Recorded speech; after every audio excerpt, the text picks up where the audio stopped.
Yes, mu mawulire ge tulinawo waliwo abasirikale b'eggye ly'eggwanga abakwatiddwa olw'obubbi kyokka nga bano bali ku ddaala lya waggulu nnyo, kuliko Geno, kuliko Kano, kuliko Kapiteeni, kuliko ne Meeja. Bano nno nga n'abalala bakwatiddwa lwa bubbi era ng'ekyabakwasizza kigambibwa okuba nti bano babadde babba amafuta ne bagenda maaso n'okuba nga bagakozesa mu nsonga ezaabwe ng'ate eggwanga lyolekera akaseera akazibu ak'okubeera nti amafuta matono. Wuliriza bulungi nnyo. Gye buvuddeko twakulaza amawulire nti waliwo abajaasi abaakwatibwa mu bikwekweto eby'enjawulo ebyakolebwa mu ggwanga erya Somalia abaali baatwalibwa wansi w'omukago gwa AMISOM. Mugujjukira bulungi nnyo era mujjukira eggulire eryo nga ndibagamba. Kakati we twogerera amawulire gongedde okuba nga gazuuka nti waliwo abasirikale abali mu ggye ly'eggwanga erya Uganda People's Defence Forces bano baakwatiddwa oba baakwatibwa wabula nga baaleeteddwa mu kkooti ku misango egy'obubbi era ng'obubbi babbi eki babba amafuta agandibadde gakola emirimu emirala ne bagikwata ne bagatwata ne bagatwala ne bagakozesa mu mirimu gyabwe. Kyokka ekisinga okwewuunyisa ebbanga lyonna ozze ng'olaba abajaasi nga bakwatibwa oba abasirikale ab'ebyokwerinda mu bitongole eby'enjawulo nga bakwatibwa ku misango era egy'enjawulo, wabula ate ebiddirira kwe kulaba nti ate waliwo abababeera emabega era ebiseera ebisinga ababeera emabega bano babeera tebamanyiddwa.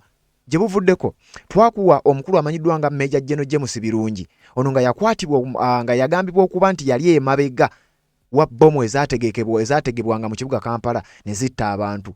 Naye mu kusooka waliwo abasirikale abaakwatibwanga n'abantu ba bulijjo abaakwatibwanga gye bigenda okuggweera ng'eyali emabega waabyo muduumizi era ng'ali ku ddaala lya Geno.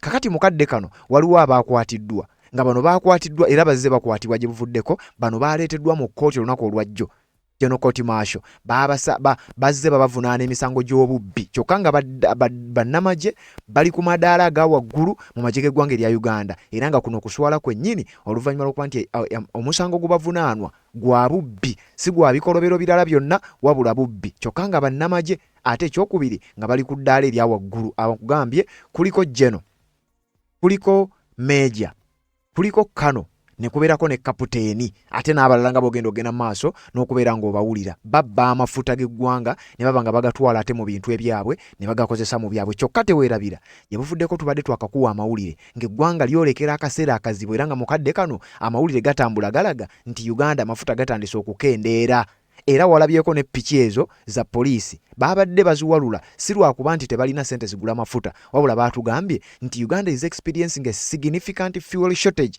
characterized by pump prices surging to between 5,000 and 8,000 Ugandan shillings per litre. Nti Uganda etandise okufeesinga akaseera ak'akazigizigi amafuta gatandise okuba nga galinnya era mbo gali wakati w'52 n'ennusu kanaana eza siringi za Uganda naye nga kino kigambibwa okuba nti kivudde ku mbeera egenda maaso kye bayise global crisis mu mafuta oluvannyuma lw'olutalo lugenda maaso wakati wa Iran n'eggwanga erya Amerika wamu ne Israel. Kakati wuliriza eggwanga nga likyagenda maaso n'okuba nga teriyina mafuta ate amawulire we gajjidde ag'abasirikale ba UPDF abagambibwa okuba nti be bali emabega w'okubba amafuta nga bagatwala bagakozese mu byabwe kyokka nga ye omukulu we baamubuuza lwaki amafuta ga bbeeyi lwaki amafuta galinnya omukulu yavaayo n'akugamba mutambula mulagawa bwe gaba nga amafuta ga bbeeyi mwe mutambula mulagawa lwaki temusigala ewaka. I would not have bothered His Excellency Ruto so much for fuel, especially people who are driving on the road. If the fuel is expensive, don't travel, stay at home. Where are you going? Akugambye if the fuel is expensive, don't travel. Where are you going? Akugamba nti amafuta we gabanga ga bbeeyi kati gw'otambula olagawa sigale waka naye ng'oyo omukulembeze wa ggwanga era ng'ate ebyo byogerwa ng'ate amawulire gajja kyate abasirikale ba UPDF abalina ku madaala ag'oku ntikko bagambibwa okuba nti be bali mu kubba amafuta kyokka nga si gwe mulundi ogusoose ebifaananyi ebyo by'olaba bizze bitambulira ku mitimbagano okumala ebbanga ng'abasirikale okuva mu kitongole kya poliisi n'ebitongole ebirala nabo baalabikako nga bajja bakwata emmotoka zino. Jjukira mmotoka za gavumenti ziteekebwamu amafuta sinakindi okubeera nga ziteekebwamu full tanka. Kakati bano bafuna ewali akasiko ne bafuna empiira ne bagenda maaso n'okuba nga baganywamu ne bagakwata ne bagatwala ne bagatunda ne gaba nga gavaamu akasente. Kino nno kijja lwa nsonga bbiri. Ekisooka abasirikale bano abasinga obungi bagambibwa okuba nti akasente ke bafuna kaba katono oluusi nga beetaasa. Ekyokubiri ye arrogance n'okubeera nga tebalina kye batya.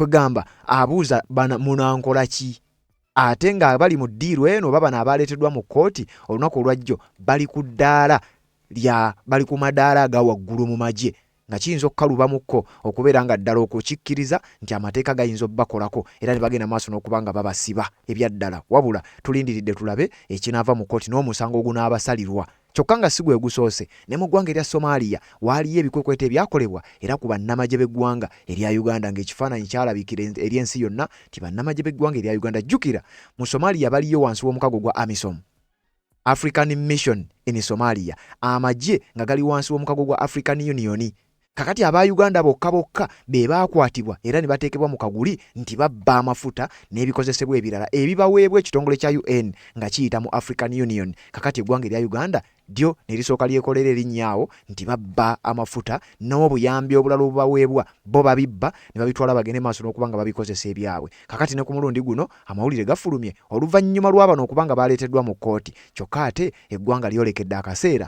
ak'okubeera nga tebalina mafuta kakati njagala okukulaga era nga ngenda okukulaga akatambi gwali ku mukutu gwa Red Zone TV n'emikutu emirala kusinzira ogenda maaso n'okuba nga tukuweereza ngenda kukulaga byonna nga bwe bitambula okukulaga abasirikale bano ddala amafuta baagabba era baagabbawa ngenda kukulaga n'abalala bali ku madaala aga waggulu nga babadde balabikira mu bubbi ne mu bikolobero ebirala ng'ebisinga obungi bibadde bifiiramu ne bannayuganda okufiirwa obulamu n'okufiirwa ebintu byabwe kyokka ng'abamu basibwa ate ne wabaawo envuuvuuma ezitambula nti waliwo abasigalira ne bagenda maaso n'okuba nga bo tebagambwako ensonga z'obufumbo olina omwami naye ng'akutawaanya olina omukyala ng'akutawaanya bajja ne bakwagalako ne bagenda gwe alina ebizibu mu byenfuna nga ssente zikuyita mu ngalo wooteeka ssente zifa bufi b'owola tebazza gwe aloota ng'ogwa mu nnyanja gwe alumizibwa omutwe nga guganja okuwona naawe aloota ng'ebintu bikozesa ensonga z'obufumbo nina ekifo ku mugga awali amayinja wennyambululirako ebisiraani ekikwa ekifiiriza omudibo obutaganja obutaweebwa nzijanjaba abantu ab'enzikiriza zonna nsiŋŋaanibwa njeru ku lw'ejjinja gwanjagala kuba ku nnamba yange eyo naawe aliye wale nnyo yita ku WhatsApp.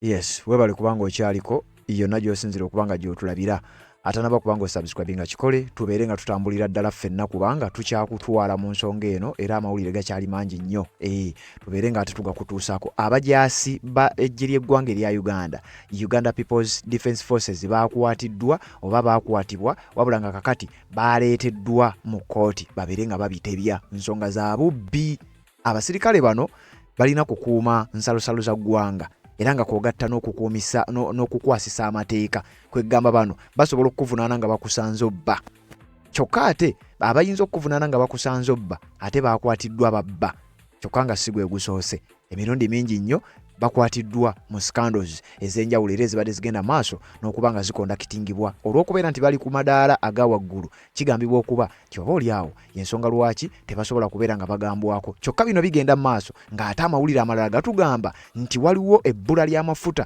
mu ggwanga erya Uganda simanyi oba ensonga eno ebangatte oba ensonga eno eba erina weekontakitinga n'endala naye ng'ensonga zino zijjidde mu kadde ke kamu bino byabaddewo olunaku lwajjo era njagala nkuyitira ekitekokko mu kiwandiiko kino ekyafulumidde ku mukutu gw'amawulire ogumanyiddwa nga The Independent mu ggwanga erya Uganda baatugambye UPDF General remanded over theft of 270,000 litres of fuel wuliriza emitwalo 27 egya litres ez'amafuta bano abakulu ge mafuta ge babbye liita emitwalo 27 loozo osobola okukubyakubyamu awo n'otegeera emitwalo 27 gyenkana ki amafuta mangi nnyo abakulu bano ge bagenze maaso n'okuba nga babba wulira bwe batugamba The General Court Martial in Machindi has remanded 4 Uganda People's Defence Forces officers eggye ly'eggwanga erya Uganda nga bayita mu kkooti y'amagye ya General Court Martial baarimandinze abaduumizi ab'oku ntikko 4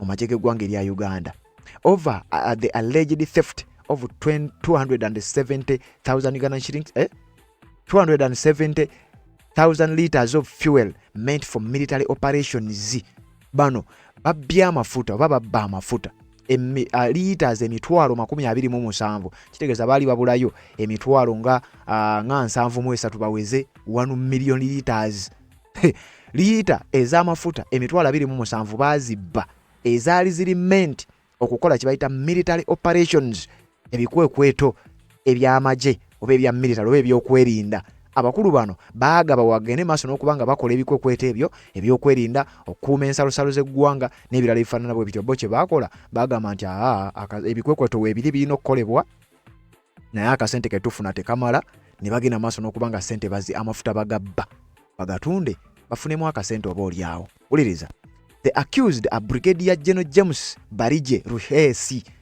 njagala oteeke nnyo ssira ku mannya, Colonel David Okiti Kidega, Major Innocent Chikongi Mugumya, and Captain Kenneth Labwon Kinyera. Tekuliko muzzukulu wa Nambi. Naye wulira, nkugambe kuliko Brigadier General James Barije Buhesi, ono y'omu ku baakwatiddwa oba ku bali mabega w'emitayimbwa baakwatibwa nga babba amafuta. Kano David Okiti Kidega, ono naye yakwatibwa nga mubbi yabba amafuta.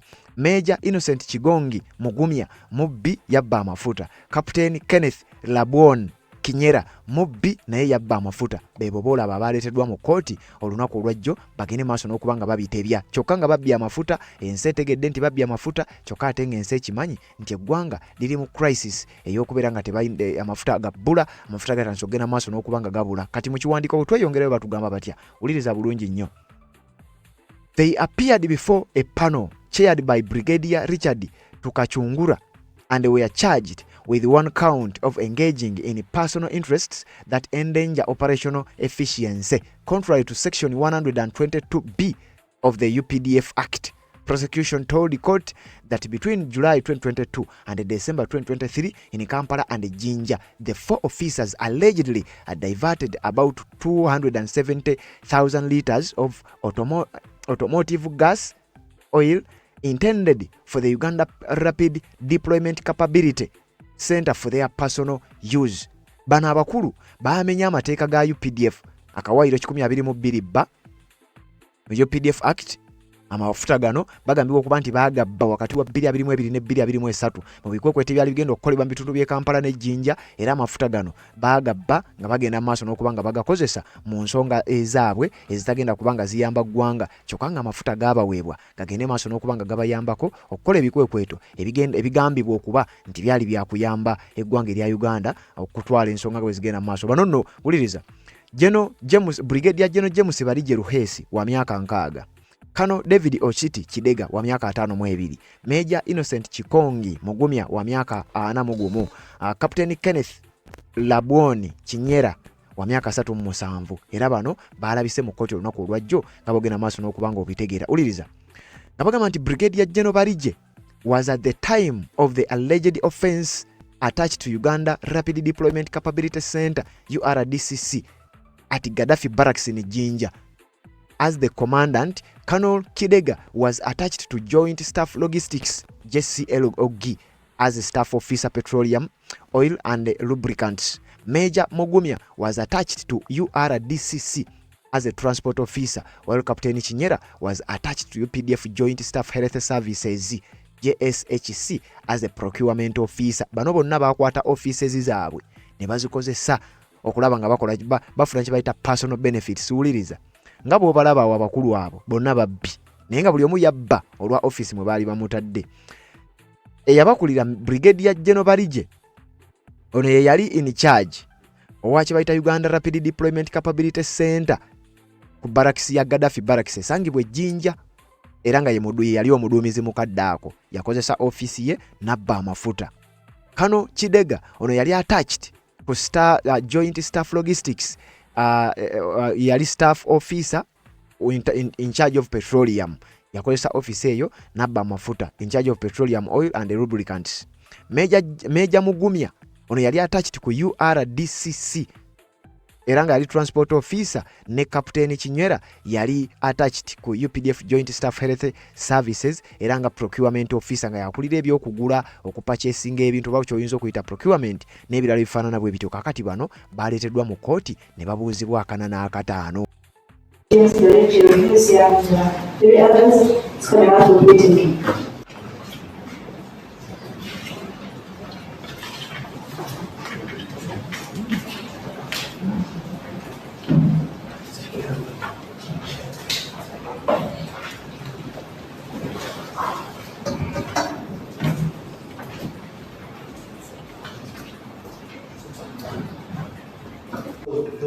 offices in the General Court Martial holding at Makindi.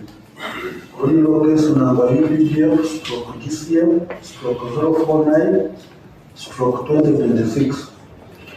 Date is 27th April 2026. Charge sheet. Uganda versus A1 RO06897 Brigadier General James Barike Ruhesu, a male adult Ugandan of sound mind, aged 60 years, a UPDF General Officer, former attached to URDC as Commandant, a person subject to military law. A2 RO07892 Colonel David Ochikichilega, a male adult Ugandan of sound mind, aged 52 years, a UPDF senior officer, former attached to JS Rock as a staff of support, a person subject to military law. A3 RO12449 Major Innocent Chikonji Mugunya, a male adult Ugandan of sound mind, aged 41 years, a UPDF senior officer, former attached to URDC as transport officer, a person subject to military law. A4 RO12849 Captain Kenneth Laboni Kinyera, a male adult Ugandan of sound mind, aged 37 years, a UPDF junior officer, former attached to JS services as a procurement officer, a person subject to military law, are hereby with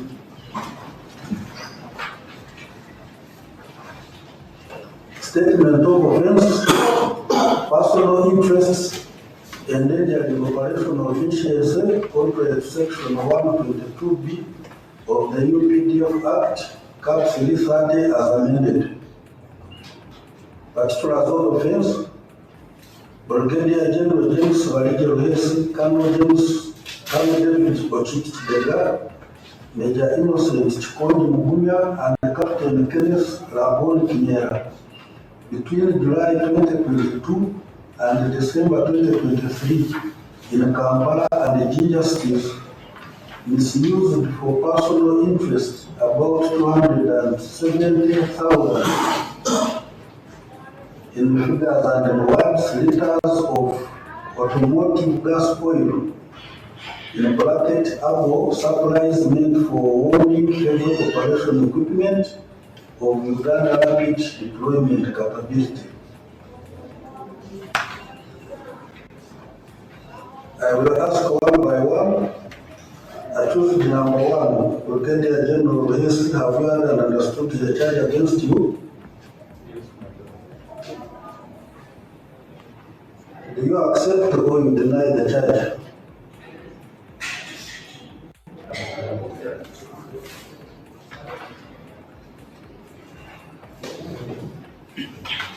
January 29th of May for further mention, and they are chosen persons are demanded to mark in the police station. Yes, abakulu bwe batyo bwe balabikidde mu kaguli ka kooti nga babasalira era nga babateekako embeera nga bw'obiwulidde babasalidde buli omu bamusomedde omusango gwe ogenda maaso n'okubanga gumuvunaanibwa. Bano basirikale b'amagye wabula ekyewuunyisa babba amafuta kyokka mu kadde kano eggwanga ligambibwa okuba nti amafuta matono. Bino byonna ebigenda maaso n'okujja kigambibwa okuba nti birina ensonga. Wuliriza, tukyagenda maaso n'ekiwandiiko naye nga mu kiwandiiko kino nkugambye ngenda kukulaga scandals ezizze zibaawo kubanga guno si gwe gusoose. Bano abasajja kigambibwa okuba nti bano ab'amagye bazze nga bakola ebikolobero ebifaanana bwe biti, bazze nga babba amafuta okwetooloola ebbanga lyonna nga bwe tuzze nga tubeera kubanga jjukira nkugambye n'abasirikale ba poliisi emirundi mingi nyo badde balabwako oba babadde bakwatibwa lubona nga bagenda maaso n'okubba amafuta agabadde gabaweebwa ogenda maaso n'okubanga gakola emirimu. Wuliriza, batugamba nti the four were arraigned before a 3-member court panel chaired by Brigadier General Richard Tukachungurwa and charged with one offence of personal interest endangering operational efficiency contrary to section 122B of the UPDF Act chapter 330 as amended. Nga bw'omuwulidde abisoma nti bano bavunaanibwa omusango gumeddwa nga personal interests endangering operation efficiency nti kwegamba personal interests zaabwe zateeka akaseera akazibu oba zagezaako okulemesa operations ogenda maaso okubanga zikolebwa nga beziteekeddwa okubanga zikolebwa nga kino kiri contrary n'akawaayiro 122 mu mateeka gafuga amagye g'eggwanga erya Uganda. The court had that the 4 officers between July 2022 and December 2023 in Kampala, Jinja cities misused for personal interest about 270,000 litres of automotive gas oil AGO supplies meant for warning heavy operations equipment of URDCC. The officers who were been in detention since April 2025 when they were arrested on orders of General Muhoozi Kainerugaba. Uliriza wano wansi kakati we bakugamba. Njagala okulaga nti bana abasajja sigwe gusoose. Era emirundi mingi nnyo gibadde gibaawo nga abasajja bano ab'ebyokwerinda naddala mu ggye ly'eggwanga erya UPDF. Emirundi mingi nnyo badde balabikirako mu bikolobero by'okubba amafuta. Era nga bano mu kubba amafuta bangi babadde bakwatibwa naye ne bikomaawo nga towulira ensonga zino waje zigenda maaso na kubanga ziggukira. Kakati mukadde kano kigambibwa okuba nti bano bakwatibwa era omusango bagubasomedde tetumanyi gye bigenda kuggwera. Naye ebibuuzo bibadde nga bingi nnyo baani ababeera ng'emabega wa bano kubanga aba UPDF emirundi mingi nnyo badde balabikira mu bino nkugambye babba n'amafuta e Somalia bakwatibwayo. Uliriza wano. UPDF has faced several major corruption scandals over the decades, ranging from high-profile procurement fraud in the 1990s to recent large-scale fuel and logistics theft. Nti ejiri gwange lya UPDF babadde bafacinganga scandals ez'amaanyi ezirimu obuli bw'enguzi, ezirimu obubbi, obufere n'ebirala ebifaanana bwe bityo. Kakati wano bakugamba tugenda kukuzaayo Kemabega wano ku mukutu gwa Red Zone TV wamu ne ku mukutu gwa Uganda 24 live. Ngenda kukuzaayo Kemabega nkulage ebikwekweto bino, embeera zino nga bwe zibadde zitambula, era scandals ki ezizenga zitambula nga zifaanana bwe zityo. Wabula nga sina kutwala eyo, njagala nsooke nkulage kugambye eggwanga lya Uganda kigambibwa okuba nti mukadde kano amafuta matono. Era oluvannyuma lw'okuba nti amafuta matono, omukulu yavuddeyo n'abagamba kakati mmwe muba mutambula mulaga wa? Tetuganye kala amafuta matono ate ga bbeeyi. Lwaki muleekana nti amafuta ga bbeeyi muba mutambula mulaga wa? Lwaki temusigala ewaka? Abaana ne bagenda mu comment ne bagamba nti omukulu alabika akaddiye oba n'okusiimuuka n'asiimuuka. To the pipeline. I would not have bothered His Excellency Ruto so much for fuel. Especially people who are driving on the road. If the fuel is expensive, don't travel, stay at home. Where are you going? I'm not really worried about you. What I was worried about was jet fuel.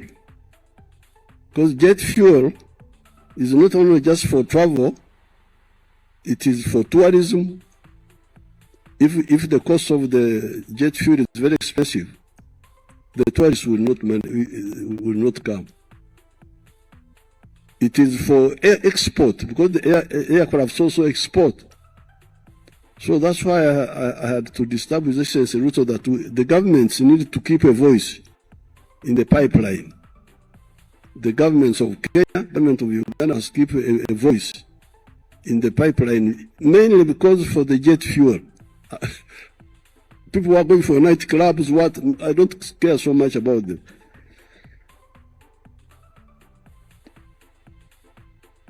If you don't have the money, stay at home. Where are you going? So therefore, with the infrastructure, but for instance, for the roads, once we have got enough infrastructure of the railway and the water, because there's also water transport, Lake Victoria, the River Nile, Lake Albert. Once we have those, the railway, electricity, for the roads, we can actually have toll roads. Ono bwe yavunda akakono n'obwongo bwavundiramu bane singa obulamu bwali budde emabega twandibadde tusindika abaatusookawo ne tubaga nti abaye bumba muddayo mutugendere n'akapiira mukatuwere Amos tatuzaalira right now we are having a global crisis everywhere in the world lwa bei y'amafuta. Ensi zonna zirimu kusala magezi nti bannaye kati essaawa eno cost of living eri high erinye abantu baffe tubasalidde tutya amagezi butya bagenda okuyita mukana akaseera akazibu. Omukulu olwakuta omuzindalo gye yabadde abantu yabagaye nti amafuta bwe gaba ga bbeeyi musigalawo akamulagawo. If the food is expensive, don't travel, stay at home. Where are you going? I'm not really worried about you. Ndowooza olaba olwogerako nga mutugamba abaana boogera bubi, abaana boogera bubi. Ensi ziri mu kusala magezi ziyambye zitya ku bantu baazo mu kaseera kano akazibu nga cost of living yeeyongedde okubeera high.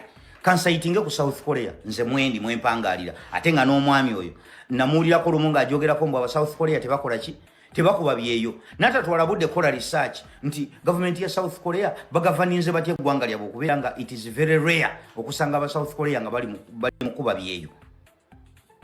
Essaawa eno South Korea yasalawo approving essente okusobola okuyambako abantu baayo olw'embeera y'amafuta eri waggulu erinnye kubanga amafuta bwe galinnya mu buli mbeera cost of living egenda kubeera high. Kati balo income earners bagenda kubeera affected, bagenda kusanga obuzibu bunene. Nesalawo eyise ssente eyambeko abantu baayo ne bafolena ne tatuleka bbali abali erigipo nayo nega nti tetujja baleka bbali kubanga nabo bacontributinga ku economy y'eggwanga lyaffe nabo tulina bakola ki nabo balina okubenefitinga mu relief fund yenu awo ensi we zituuse. Kino ekizibu kya affectinze buli wamu. Kati bw'abanga omugagga afiirinza akazito k'amafuta agalinnye ensi engagga South Korea ezirimu ku nsi ezirina fastest growing economy nga naye ewulidde akazito nega nti ebbeeyi y'amafuta neerinnye cost of living y'abantu baffe tulina obbasalira ku magezi. Kati olw'ensi eyaffe enjavu ensi ziri mu kusala magezi okuva olutalo lwe lwatandika butya bwe ziyamba ku bantu baazo ewaffe ebbanga lyonna babadde bali mu kumenya mayumba g'abantu bizinesi z'abantu nga bazijjawo. Essaawa eno gy'abasindika okugenda okwebaka amayumba yagamenya. It has affected everywhere. Bw'otuuka mu gaafu baganda baffe abamu abali mu gaafu essaawa eno tebakyalina mirimu.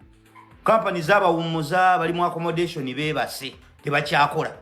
Gwe woowangaalira kiri kitya? Cost of living ekyalinga lwe byali ebintu tebirinnye oba gwe woowangaalira tonnawulira kazito effect ya lutalo ewaffe omuzina zino ogutufuga abantu bubagaye amafuta bwe gaba galinnye olagawa musigala mu nju nga weebase amayumba ge baamenya.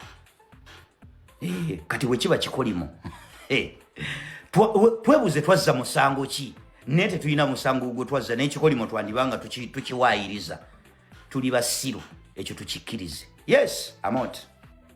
Ebyo si bigambo byaffe ate era si bigambo bya mukutu guno wabula bigambo bya munnankyukakyuka uptop boss. Kakati wuliriza nkyakutwala nkugambye abasirikale oba scandals ezibadde zirabikira mu ggye ly'eggwanga erya Uganda People's Defence Forces zibadde nnyingi nnyo okuviira ddala mu myaka egiyise nakugambye okuzzaako emabega ng'eggwanga likyagenda maaso n'okufeesinga ekizibu ky'amafuta amatono. Omukulu abagambye mutambula mulagawa amafuta wegabaga bbeeyi nga galinnye ebbeeyi oba simanya matono biki mukwate ekkubo mudde ewaka mwebake musigale ewaka temutambula. Wuliriza bakugambye the UPDF has faced several major corruption scandals over the decades.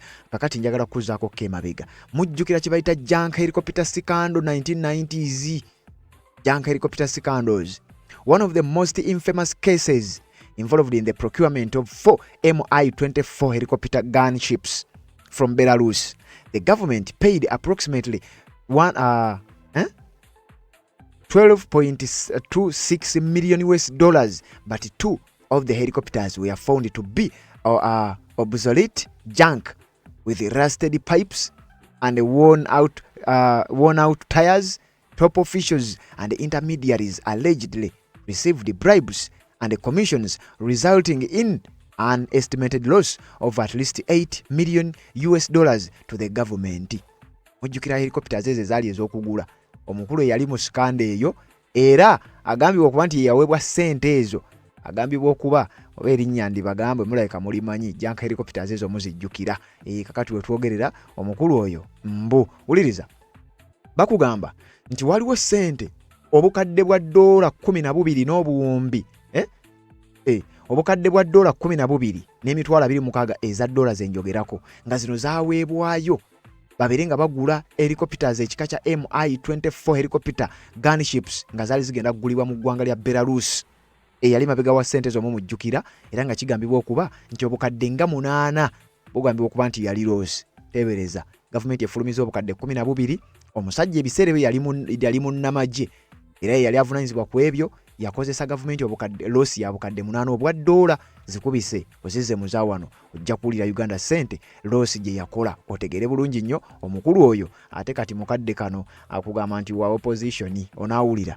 Ghost soldier scandal 2003 it emerged that military commanders had exaggerated the number of soldiers in their units, particularly in the northern Uganda during the war against the Lord's Resistance Army LRA. Waliwo mu mwaka gwa 2003 mu bitundu by'omumambuka mu ggwanga lya Uganda mbu baali balinayo ebikwekwete by'okulwanagana n'abayekera ba Koni bw'aba LRA mujjukira n'ebiseera by'aba Alisira Kwena n'ebirala naye wano tuli ku nsonga eno. Kigambibwa okuba nti waliwo barakisi ezimu eza exaggeratinganga oba ne ziyinjiwaza mbuze mu barakisi namu abajaasi 3,000 naye ng'ate mulimu abajaasi 1,000 kati mbu gavumenti ng'efulumya ssente eweereza ssente z'abajaasi 3,000 abakulu nga bo bakwata akasente bakalya.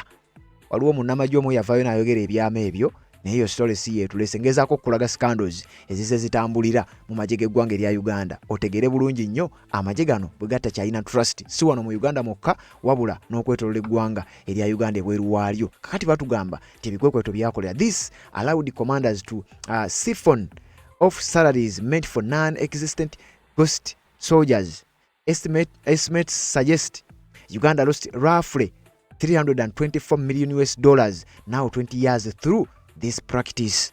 Nti olw'ekikolwa kino abasirikale abamu abaali abaduumizi abamu nga n'amannya gamanyiddwa era gabadde gamentioningibwa mbu baakwatanga ssente eza salary yagendanga kye bayita ghost soldiers abasirikale ba non-existent abataaliyo wabula nga baaweerezanga amannya amafu. Kati nga gavumenti ekwata ssente esasula omusaala gwa abasirikale 3,000 oli amanyi barakisi ye gy'akulira eriko abasirikale 1,000.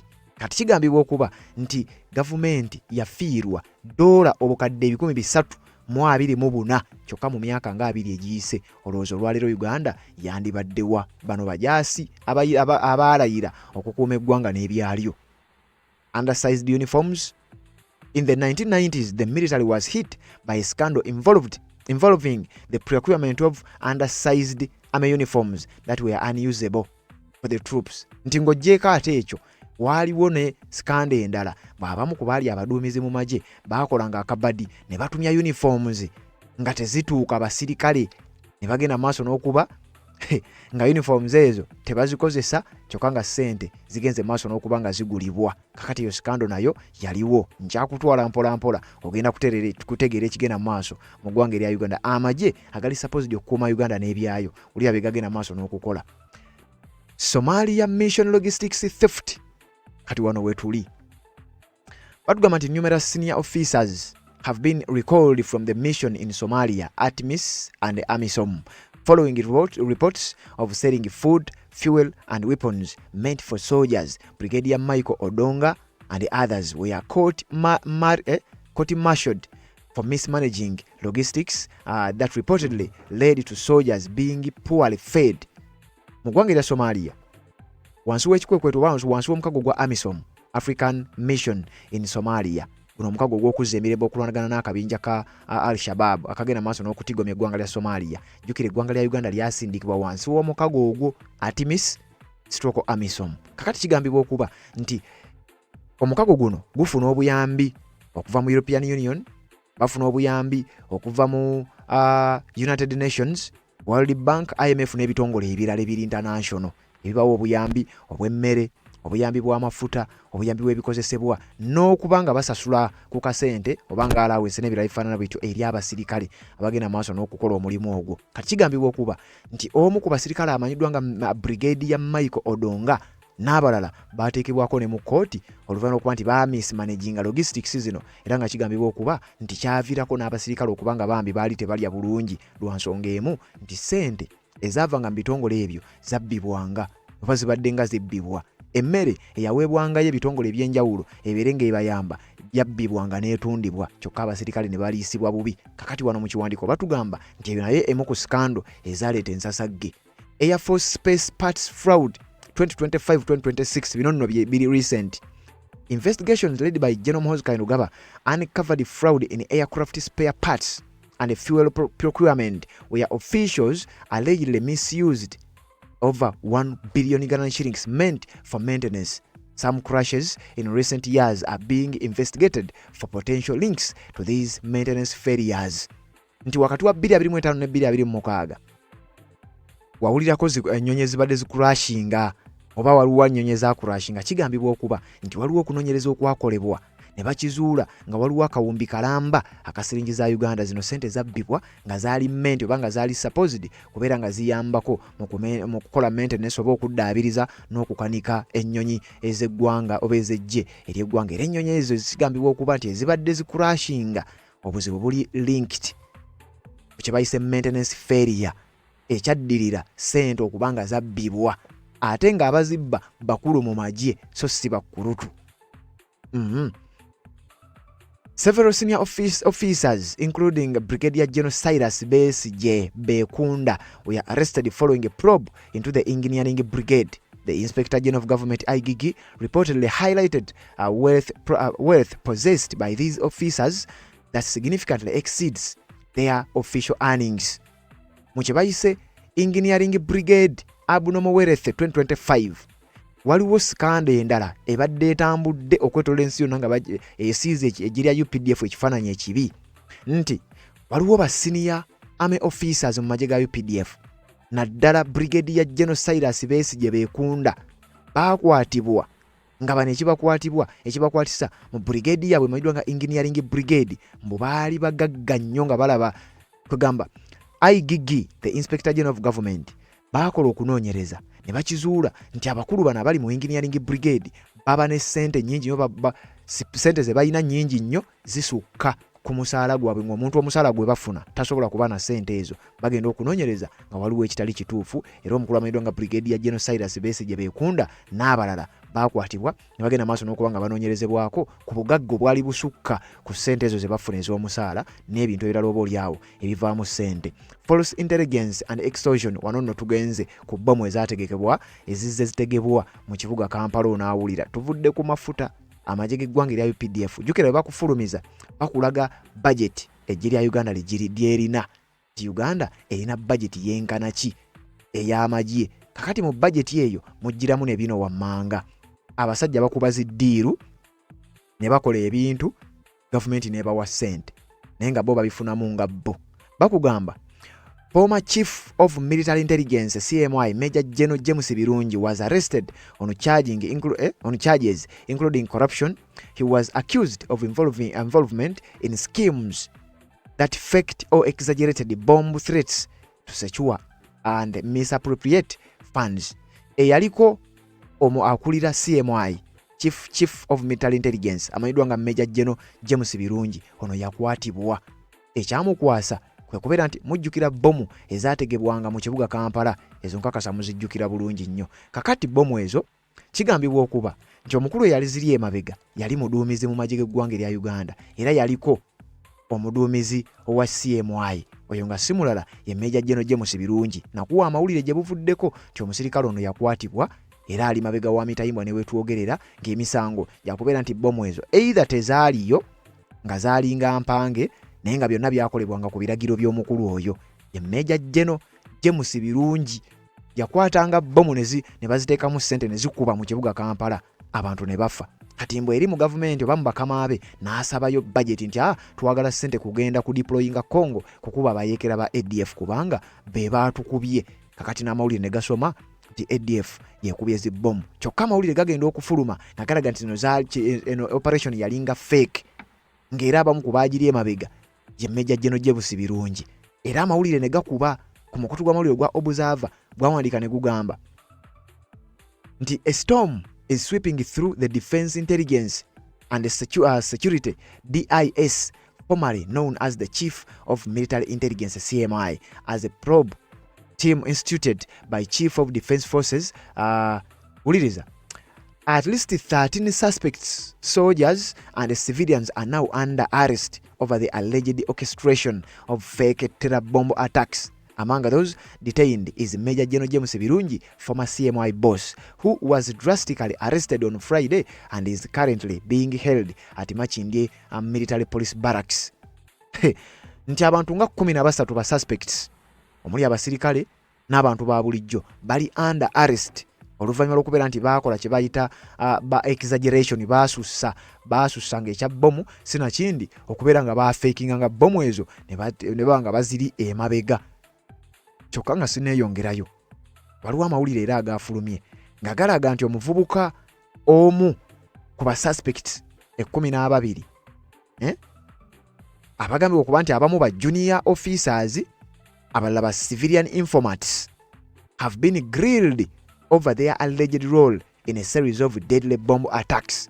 Kyokka lino eggulire lyafulumye ng'ennaku z'omwezi 28 omwezi ogwokuna 2026 lwe lunaku olwaleero wenkoledde akatambi kano, era nga nalyo lirumiriza nti bano bagenda mu maaso n'okubanga nabo bafeesinga embeera y'emu. Ono agambibwa okuba nti yandiba nga naye ali mabega wa bbomu zino ezagenda maaso n'okubanga zitegebwa, ate ng'eyali mastermind wa kino yali Major General James Birungi. Era wano mu kiwandiiko bakitunnyonnyola nti ono yakwatibwa era ali Machindye Military Police Barracks. His arrest comes after weeks of silent investigations into what sources describe as a concocted terror incidents that shook the country in recent years. Bomu ezajja zikuba omusajja ono kusinziira ku biwandiiko bye tufuna biraga nti yandiba either ng'alina kyamanyi bomu ezo sinakindi okubeera nga ali omu ku abo abaadiiringa nga ddiiro zino okulaba nga bomu zitegebwa, abantu bagenda maaso n'okuba nga bafa, abantu bagenda maaso n'okuba nga balugulamu obulamu, kyokka nga bo ekigendererwa kyagenda maaso n'okubeera nga bafuna akasente bagende maaso n'okutuukiriza ebyabwe. The probe began with the detention of Colonel Peter Ahimbisibwe, then Director of Counter-Terrorism at CMI, and Lieutenant Colonel Ephraim Byaruhanga, who headed special operations. By the time Birungi was picked up, 10 more suspects had already been rounded up, 8 soldiers and 2 civilians. Nga batugamba nti ekikwekweto kino kyatandika ne Colonel Peter Ahimbisibwe eyali Director wa Counter-Terrorism ku CMI. Ne bakwata Lieutenant Colonel Ephraim Byaruhanga, ono nga yali akulira kye bayita special operations. Then ne bamaliza ne Birungi n'agenda maaso n'okuba nga akwatibwa ne ba suspects abalala 10 abagenda maaso n'okuba nga bakwatibwa, nga ku bano kuliko ba civilians 2 bantu ba bulijjo baali nga mu ddiiru ez'okutega bomu balowoozese gavumenti oba balowoozese bakama baabwe nti bomu aba ADF bwe baziteze olwo nno ng'ekigendererwa kyakwefunira kasente bagende maaso n'okuba nga ate balumba oba oliawo bakwate akasente ako bakafisse basobole okuba nga bateekako mu nsawo. Among them 3 soldiers linked to the June 3rd Martyrs Day bomb scare near Munyonyo Catholic Shrine, where a woman, allegedly a suicide bomber, was killed, whose later another supposed female bomber was gunned down in Karerwe Market. Her explosive device detonated by operatives. Uliriza ebimu ku bikukwete ebyakwasa omukulu General James Birungi nti bano abakulu babeera mu zi scandals zino okufuna sente. Mujjukira bomu yatulika nga 3 omwezi ogw'omukaaga ku lunaku lw'abajulizi mu bitundu by'e Munyonyo mu kiggwa ky'Abakatuliki, ndowooza mubijjukira. Omukyala yali akutte ekisawo ng'atudde ku ppiki, then ne babaluuka ne bafa 2. Eyali atudde omukyala yali atudde ku ppiki, then bwe batugamba nti yali suicide bomber, mbu ye yali akutte bomu bw'agireesa tte naye ng'ate akatambi mwakala basinza kuddamu kabalaga. Naye yali amuvuga, bombi baafa. Era ekifo ekyo ne kizingibwako nga batugamba nti bomu ekubye, era ne batugamba nti ba ADF be baatulisizza kwegamba bano nti bano ba suicide bomber bali connected ku ADF, be bagenda maaso n'okutulisa bomu ezo. Kakati mu kaseera katono nnyo ne mujjukira bomu eyategululwa ku katale k'e Kaleerwe, era eyali agirina n'akubwa amasasi. Mubijjukira bulungi nnyo. Kati kigambibwa okuba nti zino zaalinga ddiiro, era Major General James Birungi nti yalinga azirimu, era ensonga lwaki yakwatibwa.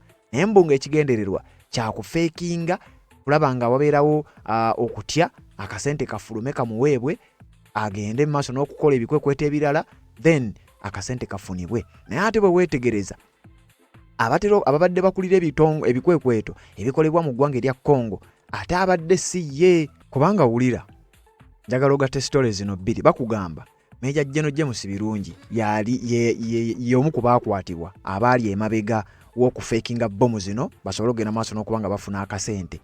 Naye ng'oluvannyuma lwa bomu zino ebiseera ebisinga statement ezivaayo ziraga nti ba ADF era amagye ga UPDF ga deployingibwa mu ggwanga erya Congo okufeffetta aba ADF. Naye kakati njagala owulire story eri wano olabe nti tegatta era otegere bulungi nnyo nti eggye ly'eggwanga erya UPDF waliwo ekitali kituufu nga bwe maaso n'okubanga tubikuwa. Wuliriza.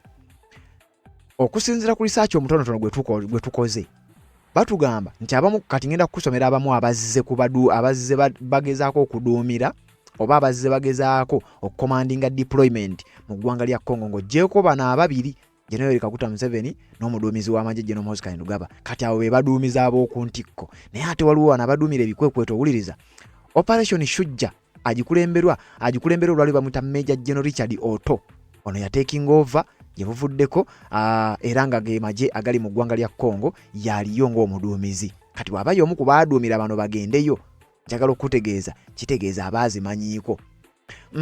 Strategic overseer ye Lieutenant General Kayanja Muhanga. Ono gwe mujjukira obulungi ennyo gwe twakunnyonnyola Lieutenant General Kayanja Muhanga abasinga obungi mubadde mumumanyi kubanga twamukulagako. Ono agambibwa okuba nti ayina Oluganda ne Andrew Mwenda. Kayanja Muhanga bwe mba nfunye ekifaananyi kye wano ngenda maaso n'okuba nga nkikuteerako. Agambibwa okuba nti y'omu ku ba mastermind oba y'omu ku baduumira ebikwekweto ebigenda maaso n'okuba nga bitwalibwa oba amagye ga UPDF ogenda maaso n'okuba nga gatwalibwa mu ggwanga erya Democratic Republic of Congo gasobole okuba nga gafeffetta aba ADF abali sayidi eyo. Kayanja Muhanga y'oyo bw'atyo bw'afaanana. Kakati njagala okukulaga wano connection eriwo nti James Birungi yakwatibwa okubeera nga ye mastermind wa zibbomu zino.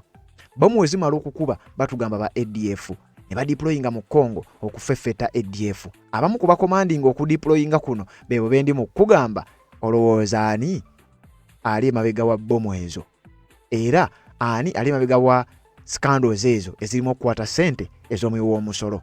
Mountain Division operation zino ziri specialized. Mulimu amannya nga Major General Stephen Mugerwa, Commander of the Mountain Infantry Division n'abalala. Bano sigambye nti be bali mu skanda ezo wabula ngezaako okulaga nti ezimu ku deployment ze bakola ate zijja oluvannyuma lwa ADF egambibwa okuba ADF byebeekoze mu ggwanga erya Uganda omuli okutega bomu ne ziba nga zitta abantu.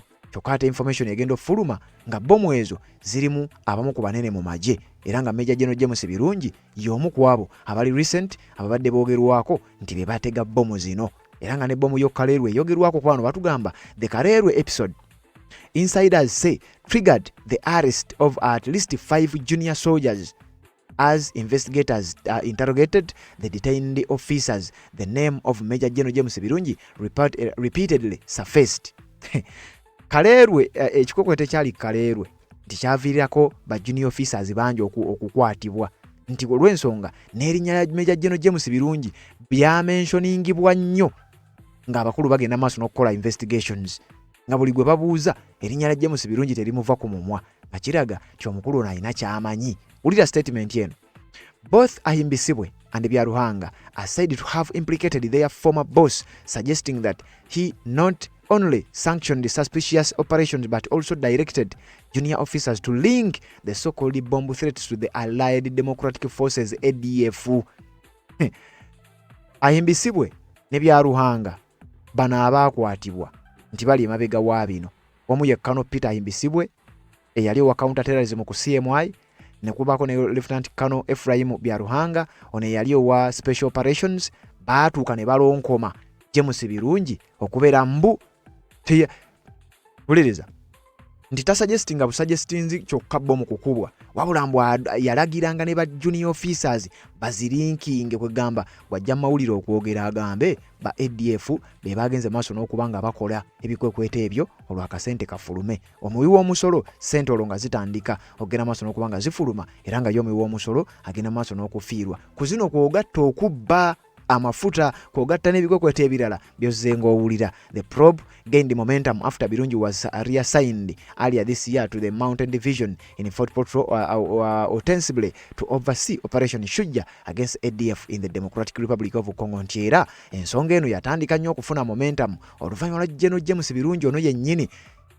Oluvannyuma baatukesera ne bagamba lwaki si ye gwe tusindika, ne bamusindika adumire ekibinja kimanyiddwa nga Mountain Division mu bitundu bye Fort Portal barracks esangibwa eyo, mbw abeerenga overseer owa Operation Shujja. Eyo operation egenda maaso n'okuyiga ADF mu ggwanga lya Congo. Kakati bwe yagenda eyo bino ne bitabuka, ensonga ne zigenda mu maaso n'okuba nga zimutabukako, ensi n'ekizuula ky'omukulu ono yandibanga ali mabega wa bomu ezigambibwa okuba nti zitegebwa mu kibuga Kampala ne zigenda maaso n'okuba nga zitta abantu. Kyokka ng'ebyo bikyaliwo ebityo ate kwe tugasse okubba amafuta. Ab'amagye tebakoma mu kutega bomu ziri fake basobole okugenda maaso n'okuba nga bafuna akasente, wabula n'obubbi bugenda maaso n'okuba nga bubayinze, bagenda maaso n'okuba nga babba amafuta, ekintu ekiviiriddeko eggwanga okubeera nga amafuta matono. Mukadde kano amafuta gagambibwa okuba nti matono. Kyokka ate amawulire gajja nti abamu ku bakulu mu ggye ly'eggwanga erya Uganda People's Defence Forces be bali mu kubba oba babadde mabegakaawo mu bikwekweto eby'okubba amafuta babadde bagabba. Kyokka amawulire nga gafuluma gatulaga nti mu ggwanga erya Uganda amafuta gafuuse ag'ebbula, kyokka ate nga n'ago ag'ebbula agaliwo gafuuse ga bbeeyi. Gye buvuddeko twakuwadde ekiwandiiko mu bitundu by'Emityana, kakati tekikoma Mityana. Kigambibwa okuba nti petrol stations ezimu mu kibuga Kampala ne fuel stations ezimu mu bitundu eby'enjawulo ebya Uganda bigambibwa okuba nti amafuta gaafuukidde ddala gabbula, abagayina bagaseera, ekintu ekigaleetedde okulinnya omukulu alyoka abagambe nti kati mmwe muba mutambula mulagawa. Waliwo ekiwandiiko ekyafulumidde ku mukutu gw'amawulire gwa Nile Post nga kigamba nti fuel crisis hits Tororo as stations run dry. Luli twabadde Mityana, kati wano batugamba nti amafuta, ebbula ly'amafuta lituuse mu disitulikiti y'e Tororo, era stations ezisinga obungi zigambibwa okuba nti kaakati nkalu, tebalina mafuta, tebalina kyakuguza bakasitoma baabwe, kyokka ate nga zirina okuraaninga mu disitulikiti y'e Tororo. Wuliriza tukiyitemu nakyo. A growing fuel crisis has gripped Tororo with many petrol stations running dry. Long squeezes are forming at the few operational pumps and the prices rising sharply after from 5,000 to 5,800 per litre. Nti mu bitundu by'e Tororo amafuta gatandise okulinnya oluvannyuma lw'okubeera nti amafuta matono ne fuel stations ezisinga obungi zigambibwa okuba nti tezirina mafuta.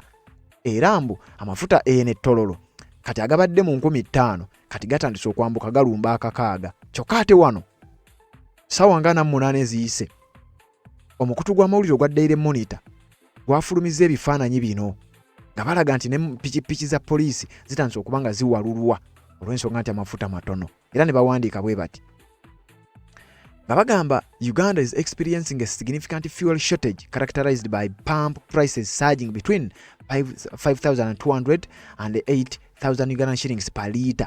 Nti eggwanga lya Uganda litandise okufeesinga akaseera akazibu olw'ebbula ly'amafuta, era nga bagamba nti amafuta gatandise okuba nga gabula ku fuel pumps ezisinga obungi, era oluvannyuma lw'okuba nti gabula ezimu zitandise n'okuwalirizibwa okugenda maaso n'okuba nga zirinnyisa amafuta okugajja ku 52 kubanga nange mbadde nga manyi ku 52 nti kati agamu gatandise n'okulinnya paka ku 8.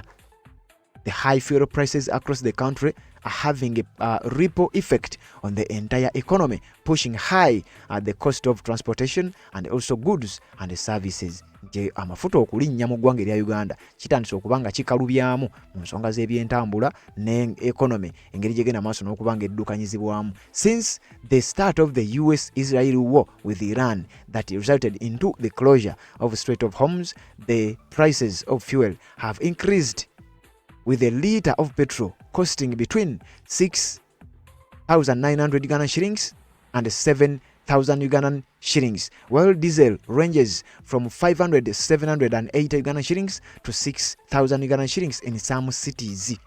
Daily Monitor ng'etugamba nti okuva olutalo olwa Israeli n'Amerika lwe baatandika ku Iran kigambibwa okuba nti amafuta gatandise okuba nga galinnya oluvannyuma lw'okuggala akagolomolo akamanyiddwa nga Strait of Hormuz, nti amafuta gatandise okulinnya gali wakati wa 6,900 n'akasanvu mu bibuga ebimu mu Uganda. Ne diesel ali wakati w'5,708 n'akakaaga mu bibuga ebimu mu ggwanga erya Uganda. Some fuel stations in different cities and urban areas across the country have run out of business due to lack of fuel. Nti n'ezimu ku petrol stations mu ggwanga erya Uganda zitandise okuba nga ziggalawo, ng'ensonga eziggazaawo tezirina mafuta era tebalina wakugajja kugenda maaso n'okuba nga bagaguza bakasitoma baabwe. Nti yemu ku nsonga etandise okugenda maaso n'okuba nga ewaliriza petrol stations ezimu okuggalawo. Ate ebbali nga bakugamba nti ate bo ab'amagye ate bali mu kugabba, kyokka nga ate abapoliisi bo bakulaga ne ppiki zaabwe tezirina mafuta ga kutambuza, ziwalulwa buwalulwa. The situation remains uncertain on when the prices would stabilize in the country. Embeera temanyiddwa nti amafuta gano gajja ku stabilizinga ddi, kyokka ate bo abakulu mu gavumenti batugamba nti amafuta Uganda eyina amafuta agamala. Era ebiwandiiko bifuluma nga bitulaga nti Uganda amafuta niwe ganaalinnya ffe tulina agamala. Kati wano waliwo bitagatta. Kino ekiwandiiko kya Daily Monitor kyafulumye ng'ennaku z'omwezi 26 omwezi guno gwennyini ogwokuna omwaka 2026 olwaliro 28. Kitegeeza ekiwandiiko kya ssaawa nga 48 eziyise. Batugamba on Thursday, US President Mr. Donald Trump said there is no time frame offered for the end of the war, and Iranian authorities also say reopening the Strait of Hormuz was not possible. Nti President w'eggwanga erya America Donald Trump yabagambye bwe lubanga olutalo lwe luvuddeko ebizibu bino mugira mugumu olw'ensonga terulina time frame, tebamanyi ddi lwe lunaggwa. Okana abakulu mu Iran baga nti ekyokuggula akagolomolo kano Strait of Hormuz tekijja kusoboka ebuvuddeko. The produce dealers in Nebbi district are already feeling the impact as they count losses due to rising fuel prices that have forced them to hide the cost of food. This has forced customers to move long distances to look for cheaper prices. Eri nga abasirikale ba UPDF bavunaanibwa ogw'okubba amafuta. Kati no mu district y'e Nebbi bakugamba nti embeera etandise okuba nga ebatabukako olwakino ekigenda maaso n'okuba nga kibaawo amafuta okubeera nga gabuze. Kitya nti oluvannyuma lw'amafuta okubula nga n'agaliwo gatandise okuba nga galinnyisibwa ebbeeyi, kitandise okuwaliriza abantu ab'enjawulo okugenda maaso n'okuba nga balinnyisa ebintu byabwe. Nti n'abantu abatunda emmere batandise okugirinnyisa kubanga bateekamu ssente nnyingi okutambula okugenda okugiyigga gye bagenda maaso n'okuba nga bagifuna basobole okugenda maaso n'okuba nga bafunako amagoba. Kakati mbu kigambibwa nti n'abo batandise okuba nga bawalirizibwa okulinnyisa ebyabwe. Kakati ate abantu abasinga obungi batandise okubeera forced okutambula distance empanvu basobole okuba nga bafuna emmere eri ku ssente entono oluusi n'okubabula n'ebabula. Some of the traders who are unable to foot the transport costs have abandoned the produce businesses since transport costs are diverted to produce dealers. Wuliriza, abamu ku basuubuzi batandise okuba nga bizinesi bagivaamu oluvannyuma lw'okuba nti ebisale mu by'entambula bitandise okuba nga birinnye olw'amafuta agalinnye, ate era amafuta agatandise okufuuka ag'ebbula. Kyokka nga amawulire gatugamba ate abamu ku b'amagye bali mu kkooti lwakubba amafuta newankubadde baagabba dda naye ate amawulire gajjiddemu kadde kano. Kati batugamba nti oluvannyuma lw'okuba amafuta gabula ate ne gafuuka ga bbeeyi, nti kati akazito kati kasindikibwa ddala paka ku ba producers, nti omulimi abadde atunda ekirime kye ku ssente bweti kiwalirizibwa okugwa ebbeeyi lwansonga nti agenda okujja ku nnimiro okukinona atuuka ekiseera ng'alina okuteekamu ssente nnyingi. Kati n'omulimi agambibwa okuba nti essaawa yonna abivaamu. Ddala mu bitundu by'e Nebbi embeera etandise okutabuka. Wulira Nebbi mu katale ettooke libadde ligulwa $1,000. Akatale omwezi guno we gwatandika ng'embeera egenda maaso n'okuba nga eyambuka ettooke ne linnya paka nga ku $8. Kiro y'ebijanjaalo mbu ebadde ku 3,000 kakati eri mu 5,000 lw'amafuta kulinnya. Kakati wano biri mu district y'e Nebbi okusinziira ku kiwandiiko ekifulumidde ku mukutu gw'amawulire ogwa Daily Monitor nga batunnyonnyola embeera nga bwegenda maaso n'okuba nga etambula. Bino byonna bivudde ku bbula ly'amafuta erigambibwa okuba nti lireese ebizibu. Kyokka nga ate n'ebbula ly'amafuta eryo ng'olitadde ebbali ate waliwo n'ekyokugabba abamu bagambibwa okuba nti bakulu mu magye g'eggwanga erya Uganda ate agenda mu maaso n'okubba amafuta kyokka ate nga bano bakugamba ti amafuta kakati ga bbeeyi tegakyasobokera ddala kubeera nga gafunibwa embeera n'egenda mu maaso n'okuba nga ate etabuka. Weebale nnyo okuba nga okyatambula naffe ate naba okuba nga osubscribe nga kikole tubeere nga tutambula ffenna. Genda mu comment section teekamu obubaka bwo ku nsonga ez'enjawulo ze tugenda mu maaso n'okuba nga tukutuusaako ate tubeere nga tutambulira ddala ffenna. Gwe amaze okuba nga osubscribinga wandiika obubaka obwo tubeere nga tubusoma mu updates ezigenda okuba nga ziddako naawe atannaba kikole tubeere nga ate tutambula ffenna. Mawulire mangi nnyo nyongera obbajjukiza n'okugoberera omukutu gwaffe ogwa Uganda 24 live. Tuteekayo live ez'enjawulo ku nsonga era ez'enjawulo nga bwe tugenda mu maaso n'okuba nga tuzikutuusaako. Kati kkiriza tuwuliziganye mu updates ezigenda okuba nga ziddako ku mukutu gwe gumu ogwa Redson TV bwetyo ne ku mukutu ogwa Uganda 24. Nsonga z'obufumbo olina omwami naye ng'akutawaanya, olina omukyala ng'akutawaanya, bajja ne bakwagalako ne bagenda. Gwe alina ebizibu mu byenfuna nga ssente zikuyita mu ngalo, w'oteeka ssente zifa bufi b'owola tebazza. Gwe aloota ng'ogwa mu nnyanja, gwe alumizibwa omutwe nga guganja okuwona, naawe aloota ng'ebintu bikozesa ensonga z'obufumbo. Nina ekifo ku mugga awali amayinja wennyambulirako ebisiraani, ekikwa, ekifiiriza, omudibo, obutaganja, obutaweebwa. Nzijanjaba abantu ab'enzikiriza zonna, nsiŋŋaanibwa njeru ku lw'ejjinja. Gwanjagala kuba ku nnamba yange eyo, naawe ali ewala ennyo yita ku WhatsApp.